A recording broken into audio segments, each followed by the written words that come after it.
Kun raadiyoo sagalee Oromooti. Raadiyoon sagalee Oromoo torbanitti guyyaa 3 wixata, roobii fi sanbata galgala keessaa sa'a 7 hamma 7 walakkaatti kan isiniif darbu. Tamsaasni dambalii gabaabaa meetir baandii 16 yookaan kiiloo heerzii 17,850 fi karaa intarneetii oromovoice.org darbu kun amma jalqaba. Kun raadiyoo sagalee Oromooti. Akkam jirtu dhaggeeffatoota reediyoo sagalee Oromoo, qophiileen keenya har'aa kaayyoo fi waarii maariitii itti dhiyaadha. Ani keessummeessituun keessan Daraartuu Abbaa Dikooti. Amma gara oduutan isin dabarsa. Ameerikaan humna waraana ishee Jibuutii keessa qubsiiftee jirtu akka achii kaaftu jettee Chaayinaan gaafatte. Bakkoota adda addaatti barattoonni Oromoo yuunivarsiitii keessaatii dhukkaanfamaa jiru. Akkam jirtu dhaggeeffatoota keenya, oduu amma isinitti himuuf jedhu keessaati. Isaan kun hangafootadha. An Dassuu Dulaati. Kaleessa galgala Mooyyaalee bakka Gumruuk jedhamutti lola waraana bilisummaa Oromoo fi waraana Itoophiyaa jidduutti ta'een loltoonni Itoophiyaa 3 akka malee madaa'anii mana yaalaa jiru. 3 immoo du'anii bulanii reeffi isaanii har'a guyyaa goodaatti argame. Tarkaanfii waboo sanatti kan aaraan loltoonni Itoophiyaa waardiyyaa mana barumsaa Mooyyaalee ka turan obbo Booruu Huqqaa kan jedhaman tirri kan nutti ibsite jechuudhaan qawweetiin battalumatti isaan ajjeesani. Kaleessa galgala lola akka achitti sa'a 3 irratti baname sun waboo kibba keessaa balleessina jedhee waraanni Itoophiyaa duula bobbaarra osoo jiruutii jedhani maddi keenya achi turan.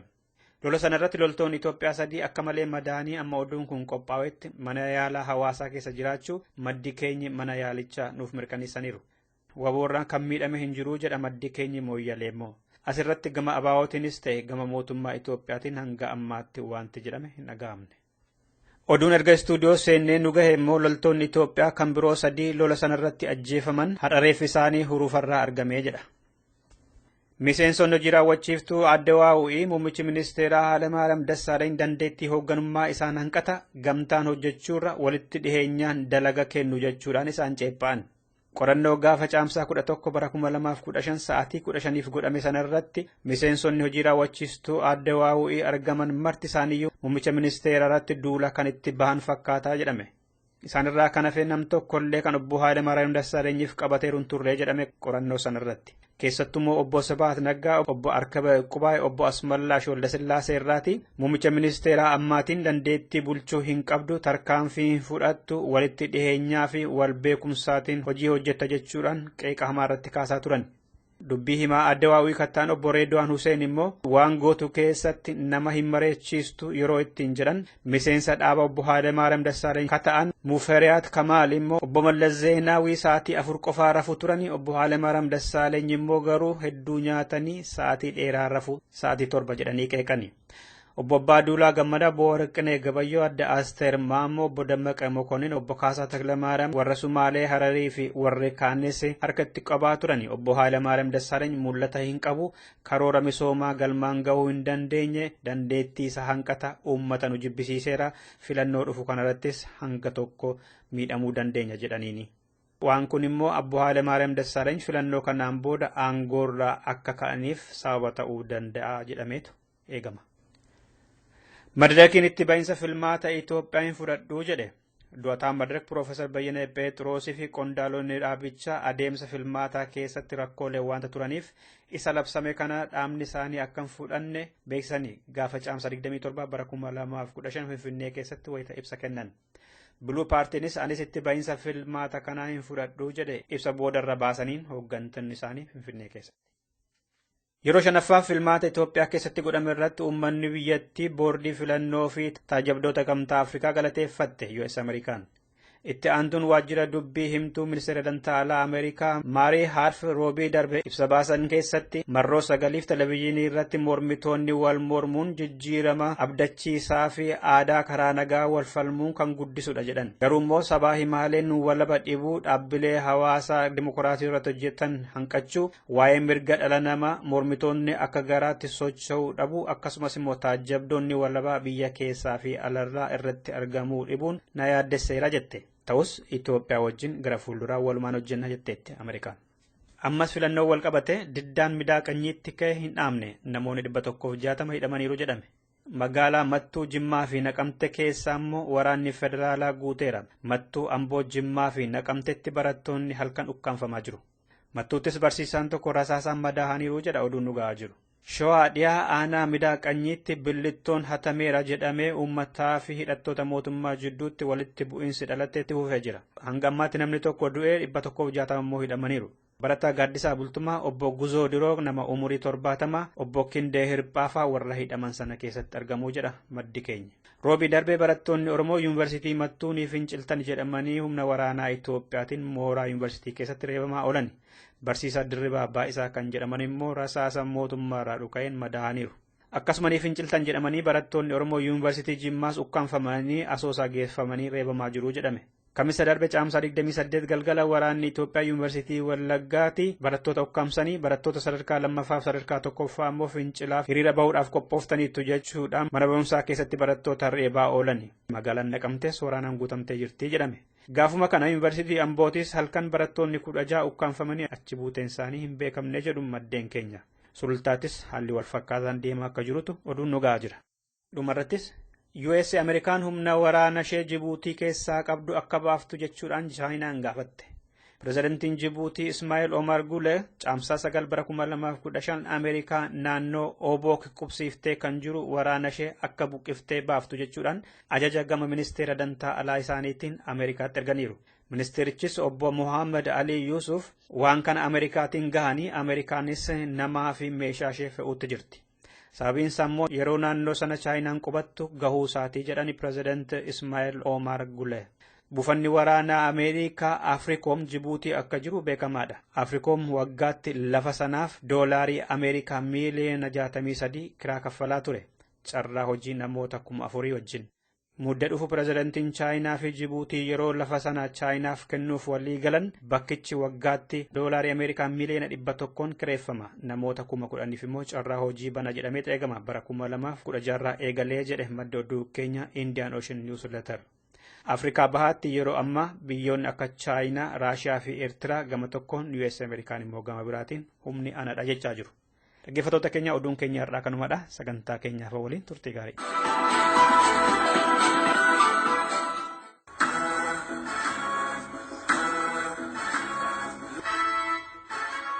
Qophii Kaayyoo. Hayyee dhaggeeffattoota keenya akkam jirtu kun torbaanitti sa'aatii kana kan isiniif dhiyaatu qophii kaayyooti. Qophii kaayyoo har'aa keessatti gara Awustiraaliyaan singeessaa keessummoota lama qabna. Keessummoonni keenya ayyaana irreechaa kan arfaasaa bara kanaa qopheessanii kan yeroo ammaa kana kabajanii jiran qindeessitoota koree kanaa kan ta'an obbo Daanyee Dafarsaa fi obbo Bantii Oliiqaati. Baga nagaan dhuftan keessummoota keenya gara raadiyoo sagalee Oromoo. Ayyeemmee maayinni ayyaanni irreechaa arfaasaa kun maal jechuudha mee obbo Bantii irraa on ka'e? Ayyaa ta'u galatooma irreechi arfaasaa kun waggaa kana keessattuu uummata Oromoo biratti akka gaariitti kabajamaa jira. Waqtiin kun waqtii darbe kun waqtii bonaati. Bona kana keessatti immoo waan hedduutu jira. Keessattuu uummanni keenya uummata qotee bulaadha. Tikfattee jira. Kana keessatti waan adda addaatti isa mudataa jechuudha. Ho'atu jira. Ho'a kana keessa waa meeqatu uumamaa? Ibiddatu jira. Balaa adda addaatu jira. Ongee, loon miidhuutu jira. Margatu dhabamaa, waatiitu miidhamaa, lagatu bu'aa. Kana hundaa keessa darbee yeroo arfaasaan ga'u Oromoon ni gammada. Kanaaf tulluutti ba'ee waaqa galateeffataa jechuudha. Tulluutti ba'uun kunis sababa mataasaa qaba waan ta'eef maaliif tulluutti yeroo kaan malkaatti ba'u kan amma tulluutti ba'aa jechuudha. Bakka burqaatu achi, madda bishaaniitu achi. Kanaaf waaqayyoon galateeffachuuf achi dhaqaa jechuudha. Gama kaanii nagaan dukkanatti deema karaa biraa immoo dukkana jechuun ganna kana akka dukkanaatti ilaala uummata Oromoo maaliif jennaan ganna yeroo dhufu akka malkaatti bishaan hin guuta firri gargar citaa lammiin addaan gargar citeeti gargar fagaachuutu jira qilleensa hamaatu jira bokkaa cimaatu jira qaqawweessa bakka waa meeqatu jira kana hundaa immoo na baraari jedhee kadhataa jechuudha. So kanaaf bona darbe nagaan ba'uu isaatiif ganna dhufu immoo simachuu isaatiif baheeti himataa jechuudha. Kana fakkaata. Obbo Daanyee wanti dabaltan jira? Dhugaadha. bantii sirriitti ibsanii haa ta'u malee egaa waan amma keessatti beekamu kennaa jedhama irra jireessa tulluu irratti hin bahini warri qe'eedhumatti irreessa kana godhuu jechuudha. Irreessa kana jechuun booranticha jedhu garagaretti boorantichaaf kennu dura booranticha kennanii booranticha erga qe'eetti booranticha abbaa isaaniitii kennanii saniin booda tulluu irratti bahuu jechuudha. Maaliif godhatu kan jedhu tokko bonni hamaa keessa bahuu isaanii hongee horii dha'ee akkuma bobantiin ibsanitti waan adda addaa qilleensa hamaa waan hedduu keessa bahanii kana nu baraarechuuf achirratti waaqaaf galata galchuu dhaqu. Kan dhibii yeroo ammaa waan harkaasaa kana keessa midhaan lafa buufantu jira. Sanyiitu gadi ba'a. Sanyii calqabaa darbatu jechuudha lafatti. Sanyii san irratti immoo yaa Rabbi sorii nuun gahi, sora kana nuun gahi, rooba nagaatti nu roobi, sorii too nuun gahi jedhanitti waan calqabaa sanyii midhaanii waan gadi baasaniif kana kadhachuuf tulluu irratti bahu jechuudha. Kan dhibii guyyaa kana namoonni gargari wal arguu wal simachuu kan horiin irraa dhume kan hongeen hunda odeeffannoo garagaraarraa walirraa fudhatu jechuudha. Wal arganii irreeffatanii erga raawwatan jaarsoliin ta'anii maaltu bade maaltu tole maaltu gale maaltu irratti jedhanii wal gaafatu jechuudha. Akkasumattis gammachuunis hin jiraata. Gammachuu qabanis waan argatanis hundumaa guyyaa isa walirraa odeeffannoo fudhatu namoonni gammachuudhaan walitti dhufuu. Kanaaf nuus immoo akka biyya kanaatti akka Austraaliyaatti guyyaa irraa wal geenye namoota hedduu taanee bakka kanatti wal agarree jirra. Nuus egaa biyya abbaa keenyatti irraa baanus aadaa keenya fudhannee baane namni aadaa ofii egaa bakkuma jirutti qabeessa aadaan namarraa nafu qabeenya gatu malee aadaan gatani. Kanaaf har'a guyyaa irraa wal geenyee aadaa keenya kana mul'isuuf nus biyya keessa jirru kana yeroo hedduu bubbeen hin jira, lafti socho'uun hin jira, waan adda addaa jira kanarraa nu baraarii nu falchii ganna dhufus nagaan nu simachiisi nagaan keessa nu baasi midhaan lafatti darbanne biqila lafatti darbanne nu sorii nuun gahi jechuuf har'a guyyaa irraa walitti dhufne kana gaara jireessa gaasilaa'uu wanni jedhu bobantiin akka gaariitti lafa kaa'anii anatti dabalu kanuma jechuudha. Hedduu gaariidha. Biyya keessattis ayyaanni kun amma naannoo Jimmaa, Naqamtee, Adaamaa, naannoo Finfinnee, Tulluu Furii fa'aa irratti kabajameera bara kana. Amma biyya alaa kanatti ayyaana irreechaa isa birraa malee inni arfaasaa kun baay'inaan hin mul'anne. Amma jalqabame jechuudha moo duruma ture moo maanni waansaa mee obbo Bantiin naa ibsitu? Bareedaadha egaa wanni kun irreechi aadaa Oromoon qabu keessaa tokkodha. Mallattoo tokkummaati. Irreechi mallattoo tokkummaa ta'ee yeroo Oromoo gidduutti beekamu waan kun waan amma akka haaraatti ka'e osoo hin taane kan turedha. Duruu ni jira jechuudha. Akkuma boodanii sila ibsan maaliif naannootti namuu bifuma itti fakkaateen geggeeffataa turedha. Sirni bulchiinsa biyya sanaadha. Sirni bulchiinsi abbaa irree dhimma irreessaa kana aadaa Oromoo kana gadi qabee yookiin ittisee yeroo dheeraa akka gadi hin baane gochaa waan tureef gadi baanee hin himamne gadi bahee hin mul'anne malee har'a irreechi malkaa waggaa 20 asitti keessattuu waggaa 20 asitti bahee bakkeessaa mul'atu malee inni kunis haaraa miti. Inni arfaasaa kunis bifuma sanaan deemaa tureera. Naannootti qabaleetti gandatti araddaatti namuu irreeffataa tureera. Amma immoo isa kana ol guddifateeti beeksisuudhaaf irreeffachuudhaaf waaqa isaa ittiin galateeffachuudhaaf waaqa isaa ittiin kadhachuudhaaf aadaa tokkummaa sana bakkee baasee himachuudhaaf bakkee baase malee haaraan waan kun waan duruu ture waan bulaadha waan yeroo dheeraa turedha jechuu barbaadeen. Ayyee gaariidha. Maal fa'aa gootani obbo Daanyee ayyaana kana har'annaa kabajjanni eessatti kabajjanni? Guyyaa har'aa kan kabajne lafa Daandinoo Maamteen jedhurratti tulluu Daandinoo jechuudha afaan keenyani achirratti baanee Oromoon hundi wal geenyee kabajnee waan nu goone keessaa akkuma aadaa keenyatti abbootiin keenya godhan eebba goone eebba sanirraan irreessa lafaan geenye tulluu sanirra muka guddaatu jira muka guddaa san jala irreeffanne Saniin booda immoo hayyoonni keenyaa fi ijoolleen keenya hundinuu walitti qabamnee buna danfifnee akkuma aadaa keenyatti daabboo murree daddarbannee waan hunda waan aadaan godhu goonee har'a akkasitti kabajnee jechuudha. Kana waan nu har'a guyyaa irraa goonee iddoo sanitti kabajne. Guyyaa irreeffannaa kana wanti namni hin goone wanti namni lagatu hin jiraa? Waan namni lagatu keessa bakka irreessaa namni yeroo dhufu yoo mufaatirree qabaate yoo garaa keessarree wal quuramee jiraate filaa'uu yoo waan guddoon akka harka baasu namni nama harkatti yoo waa ta'e gumaa baasu noo jiraate kan dura jaarsolii fitti akka biyyaatti ta'e gumaa baasanii bakka san dhufu gumaa oduun baasin bakka irreessaan naqanii yoo waan guddaan akkasii sun namatti ta'e yoo matasaa namni wal gufatee guyyaa san dhiifama wal gaafatee wal faana irreeffata jechuudha. Quurrama qabatee irreessa lafaan hin ga'u Oromoon garaatti waa qabatee bakka sanitti hin qabatu yoo waa irree jiraate walii dhiisee hambatanaa kana dhiisnee kan gara fuulduraatti walii waa goonaa walii mari'annadanii maanguddootti walii matanii maanguddoo waa saffittee sani booda qulqullaa'anii achitti dhiyaatu jechuudha. Bakkeen sun bakka itti qulqullaa'anii garaa qulqulluudhaan waaqa ofii kadhatan. Kana wanni laguu guddoon Oromoon ofirraa sodaatu. Maali waan Oromoon jettu keessa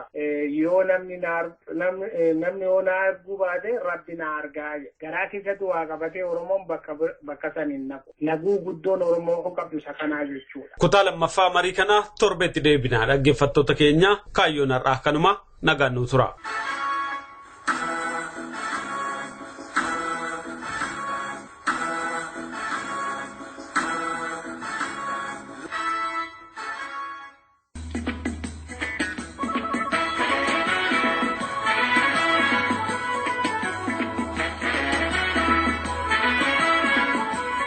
Dhaggeeffattoota keenya kabajamoo akkam ooltan kun qophii waarii marii. Qophiin waarii marii torbanetti guyyaa tokko isiniif dabru amma jalqaba.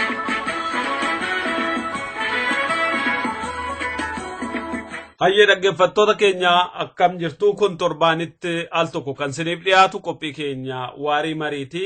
Qophii keenya waarii marii har'aa keessatti waa'ee filannoo Itoophiyaa keessatti amma gaggeeffamee gara dhumaatti jiru irratti haasofna. Obbo Aliyyi Galatuu waliin kan waan kana irratti haasofnu. Obbo Aliyyi filannoo Itoophiyaa kana akkamitti ilaaltan? Waan dur yaadnee fi amma ta'e adda addummaa qaba innaa ilaaltan?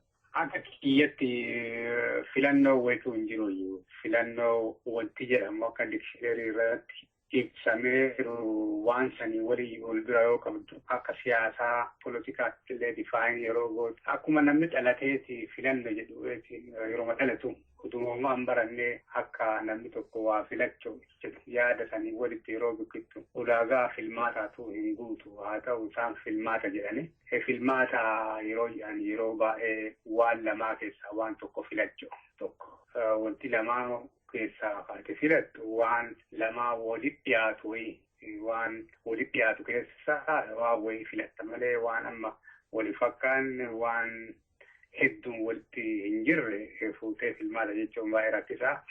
Haa ta'u waan warri filmaata yookiin ammoo akka kiyyatti cidha malee cidha waggaa 5 dhufu ka'inaa maraaka kunoo rileeshinshiippii warra waliin jiran waliin haaromsiisan. Wayi malee san laaluu hin dandeenya sun maal fakkaata yoo filmaata jette warra filmaata dhugamaan godhu waan san jalaa balleessinaaf wanti amma akka isaanii filmaatan jenne. Warrumti filannoo amma jedhame irratti hirmaatan iyyuu maqaa adda addaa kennuuf amma dheengaddaa Dr. Mararaan VOA irratti naa dubbatani. Armid roobariidha kun organized armid roobariidha malee filmaata iyyuu miti jedha akkasumas paartiin kaanis humnaan fudhatame waan jedhu wayii haasa'u.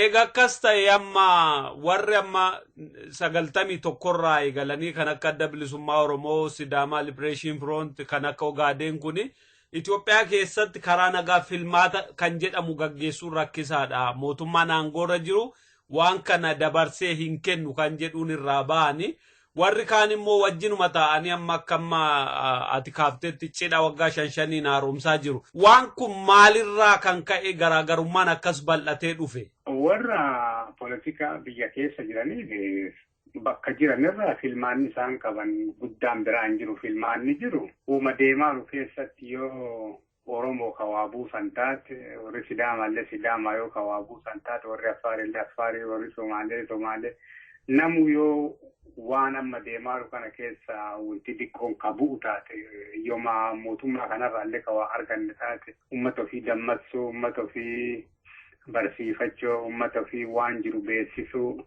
hiree kana keessatti fayyadamanii gaaffii adda addaa uumuu nama wal barsiisuu waa Oromoo waan jiru kana keessatti kaasuu kabiraa uummanni yoo inni qoodallee kan fudhanne taate dirqamumatti akka inni filwaan godhaniif jecha yoo san ta'uu baate ammoo filmaanni biraa mana dhaabaa ajjeefamuufaa qabeenya saamamuufaa jiraan maatii dhabuufaa qeerraa buqqa'uufaa waa adda addaa waan qabuuf jecha warri biyya keessa taa'ee waan kana keessaa qooda fudhatu filmaanni inni qabu yoo nagaan magaalota adda addaa keessa taa'ee wanna jedhu barbaade tokko filmaanni inni godhu kanuma filmaanni biraa inni qabu deemee waraana dabalamu kun ammoo akkuma kenna kana nafsee fi baasuu fi biyyaa baqatanii biyyaan baa keessa jiraachuu kanaaf yeroo akkas ilaaltu waan jiru keessatti maal goona ka jedhurraa silaa biyya keessatti waan jiru keessaa wanti isaan godhuu danda'an kana haa ta'u filmaata waan ati jettee filmaata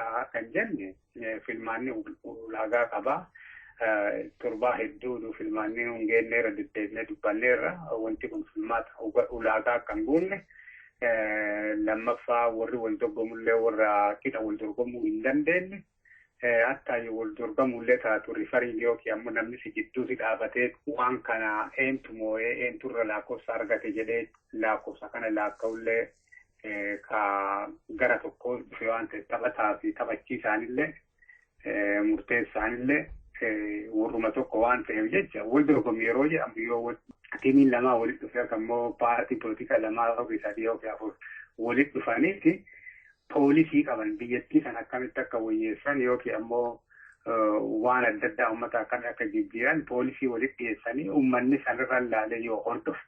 Wanti biyya san keessa jiru amma poolisii irratti miti dibeetiin illee jiru akka biyya guddattee kana keessatti nama haganaa barsiifnaa nama haganaa hojii qabsiifnaa qilleensa akkana goonaa qonna akkana wayyeessinaa tiraanspoortii akkana siniigachina waa akkanaatii miti yeroo baay'ee. Filmaata jechuun baay'ee nama rakkisamaa jedhan biyya irrattuu waliigalee hin jiru. Kanaaf filmaata jedhanii irra haasa'uun hedduu rakkisaa.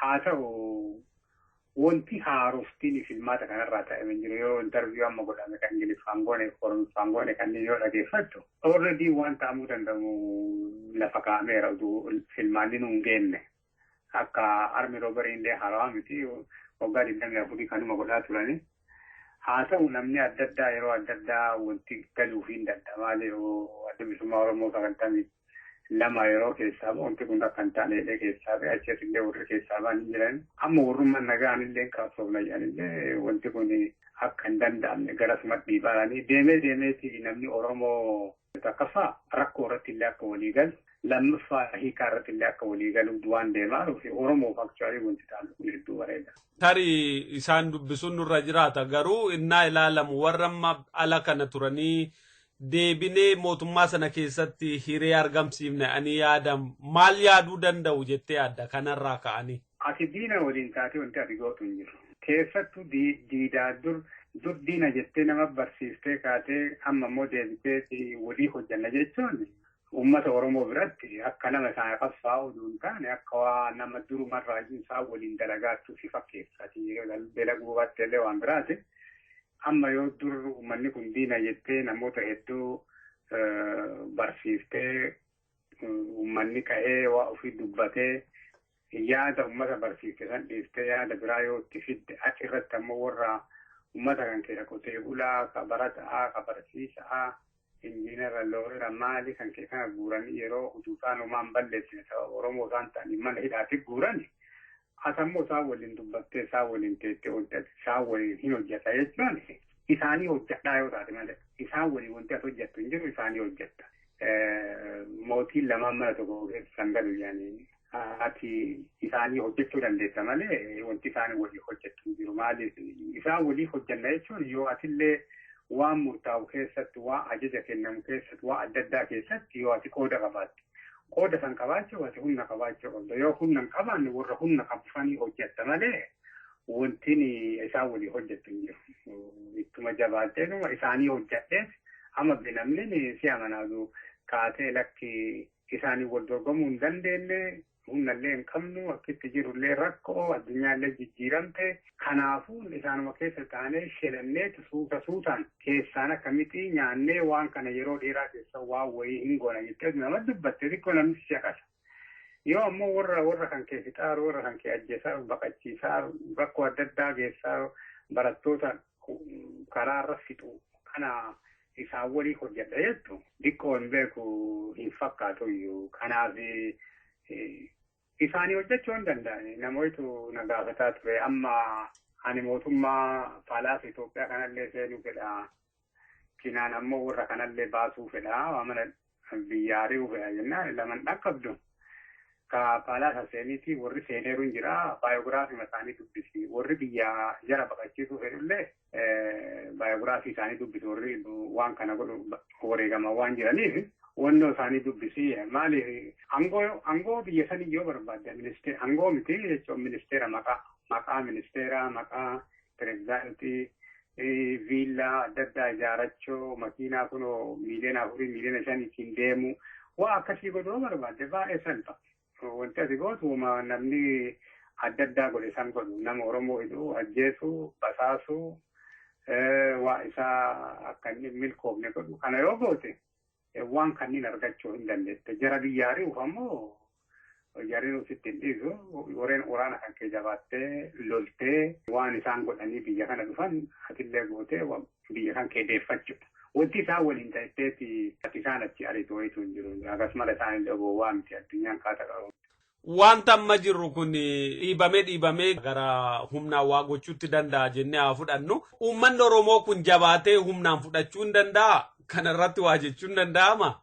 Oromoon yeroo humna qabaatullee waa humna qabaateef qaba. Yeroo humna dhabeellee waa humna dhabeef qaba. Wanti martuu diina irratti hidhaan qabu Oromoo irra hidhaa qaba. Oromoo yeroo inni humna qabu takkaffaa yeroo safuuf laguu isaatiitti yeroo Oromoon baay'een hin kijibne yeroo Oromoon baay'ee wal caqasu yeroo Oromoon baay'ee wal kabaju yeroo Oromoon baay'ee garaa walii laafee wal gargaaru walii rifatu walirra lolu yeroo Oromoon baay'een hajaa ofii caalaa hajaa saba ofii yaadu yeroo sanii Oromoodhuma milkaa'aa ture moo'aa turellee humna qabaataa turellee. Oromoo wanti raafite tokko amala amma namni adda addaa godhatee jiru amma armaan duraatti kaafte kanneen namni kijiba baay'isu waan jedherra dhaabachuu dhabu wal kabajuu dhabu uummata ofii tuffachuu saalfachuu dhabu waan hojjennerra deddeebaa dalaguu hojii dhiisanii akka nama hojjetanii ta'u kanneen uummata Oromoo yeroo kanneen laafatu godhe malee uummanni Oromoo uummata biyyattii uummata miiliyoona 3-4 kanadanitti uummata Afrikaa bulchuu danda'u gaafa humniti isaa deebi'u. Humniti isaa ammoo deebi'uu deema. Wakti inni itti deebi'u gara lachuun deebi'uu deema. Cinaa tokko wanti nuti deemaa jiru kun rakkoon biyya keessatti deemaa jiru kun karaa diinaatiin akka diinni itti nu ilaali. Ati isaanii hojjette, isaanii lolte, ati baaskeetii tokko keessatti ilaalaaran isaan amma. Garas xiyyeeffataan maaliif si amanan jechuun Oromoo taate. Innaa maraasii eeganii jechuudha. Kun maal godhaa? Yooma ati diddeellee Oromoo illee ka deessisu taate. Amantiin illee ka deemtu taate. Maali illee ka deemtu taate. Warri walitti qabeetuma Oromoo siin jedha. Kanaafuu cinaa saniin diinillee tokko nu godha. Karaa biraatiin garbummaan kunillee waan nu jabaatte nullee bilisummaan tun tarraan isii hawwiin isii akkuma argitu feesbuukii fi waan adda addaa irratti ka argitu namni martuu biyya ofii deeffachuuf biyya ofiitiif loluuf biyya ofiitiif dhaabachuutti garasi deemara karaa Oromootiin illee uummanni rakkoo itti jabaateeti bilisummaa filachuu qabna biyya keenya deeffachuu qabna jedheeti xiqqaa guddaan ka'eeti garasi deemara jechuudha. Karaa dhaabota siyaasaa Oromoo illee ilaaltu isaan illee hojjaan deemuu faayidaa akka hin qabne arganii karaa tokkotti waan luchaana jechuudha humna isaanii jechuudha bakka tokko fokasii akka godhan godha. Risoorsii Oromoo illee bakka tokko fokasii godhaa jechuudha bilisummaa irratti. Dan yeroo san akka biyyaatitti yaaduun nama baay'een yeroo dhufu uummata kanaachi ari'uun fagoolatti hin fakkaatu. Maaliif baay'eema wanti Oromoo gara foo deemaa fakkaata. Karaa diinaatiin illee karaa Oromootiin illee gara bishaan deemaa fakkaata. Kanaaf diqqoo waan namatti dukkanaa'ee namni biyyatti jedhee ammoo ana kana fakkaatutti fagoodhatti fakkaatu yeroon ifna inni dhufu. Ayyee amma sa'aatiin keenya kanarraa waan xumurameef asumarratti dhaabnaa dhimma kana torbee itti deebinee bal'inaan itti mari'annaa. Obbo Alii yeroo fudhattee waan ibsa nuu kenniteef hedduu ulfaadha. Fayyaa ta'e.